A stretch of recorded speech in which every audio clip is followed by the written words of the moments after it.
your top 8 dancers. Let's go!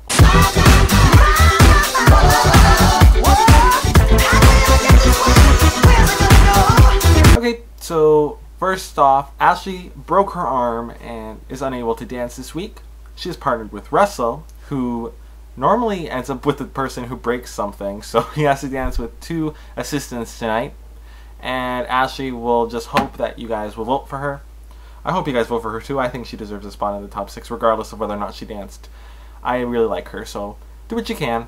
Ryan and Kathryn started off the show with a disco routine by Doriana Sanchez, and I thought it was danced well, and I thought they had the disco vibe, but it wasn't really something that I wanted to rewatch again. I usually say that a lot. It was just kind of a bluff performance, and I was just like, okay, next. I've had enough of this disco. Well, no, it was better than that. It was just, yeah, it was okay.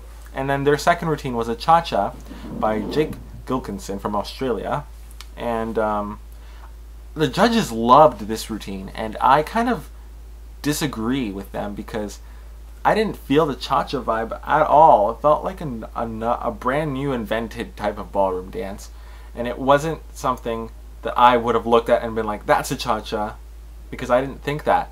And the music didn't really go. I thought they danced it very well. I thought the choreography was good. It was just kind of different. You know, it's just kind of like... Jakob and Mollee were next, and they had a Viennese waltz choreographed by the same guy, Gillkenson. And I thought this Viennese waltz was actually very well choreographed and well executed because they made it look so easy, and the concept was good, and I just enjoyed the routine. The song, everything about this routine was memorable, I feel. And I felt it was even stronger than their Broadway that they performed after by Dowling. And I thought this routine was good. I liked it when they were in the jackets more than when they took off the jackets. Because then after when they took it off, it just kind of felt like a regular Broadway routine that I've seen 1,000 times.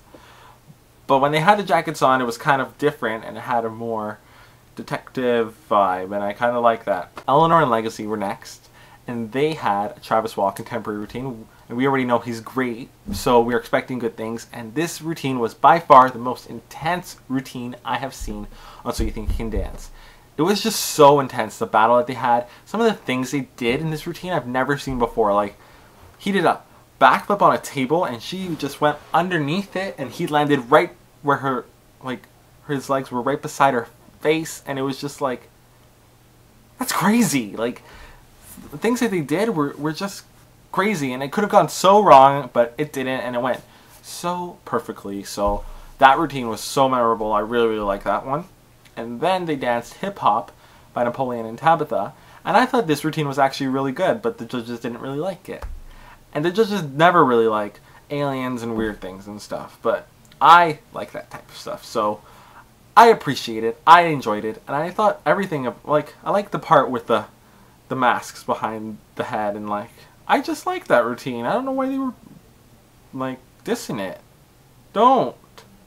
I did so many routines, so I can't even talk. Russell was next. Ashleigh was MIA, but not her fault. He danced hip-hop, and he danced Bollywood. And the hip-hop, he danced the Shane Sparks routine. It's good to see him finally back. Would have liked to see Ashleigh do this, but to be honest, I didn't think the assistant was very good. I was watching her for the most part. Actually, not for the most part. I watched her, and then I was just like, okay, this girl's nothing special. Why am I watching her? On to Russell. And Russell did better, I felt. And in the Bollywood, it was good. It was good. It was just kind of a regular Bollywood routine, and he was very happy and motivated and fun, and it was a good routine. I kind of feel bad for him, how he always has to dance with random people. Like, he had to dance with Melanie when Noelle broke her leg, and he's just had so many problems, and he's coped with it, and he's a trooper. So, well done, Russell, and I hope you make top 6.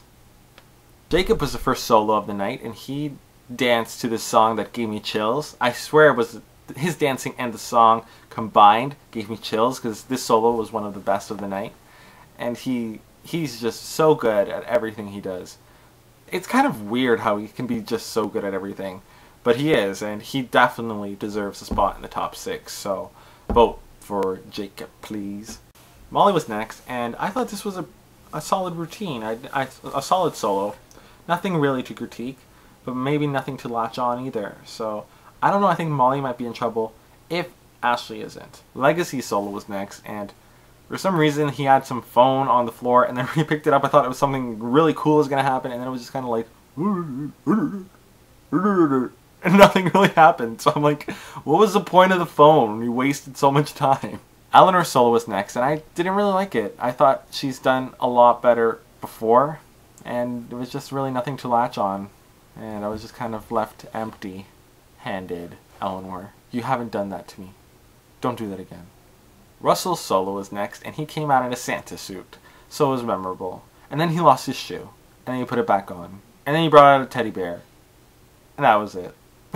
I was entertained though. Clearly, I remember everything about it, so it's pretty good.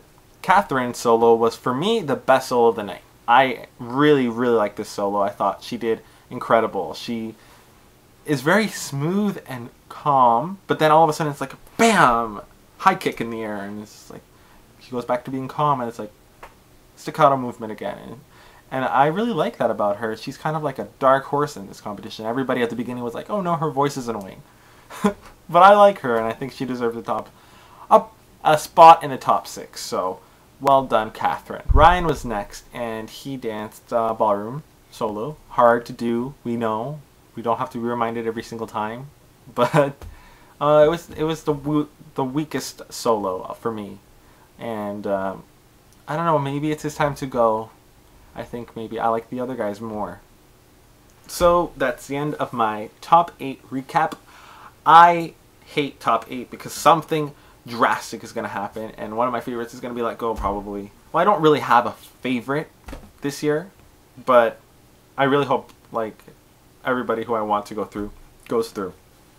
And finale's top 6 this year, something I have to say about that is how I think this season was so rushed, and it just doesn't work in the fall. You didn't get 2 episodes to vote for your favorites. You didn't get... I mean, there were so many injuries, and the stage was different, and I don't know, there was lots of different things about this season that I didn't like. And now it's a top 6 finale. I still like the season, though, and I'm still watching it, though. But they should really keep it in the summer. It's a summer show, and majority of the people watch it in the summer. Some people didn't even know it's on. I tell people, and they're like, oh, so you think your dance is on? Yes. Get with it. Anyways, that's it. Later.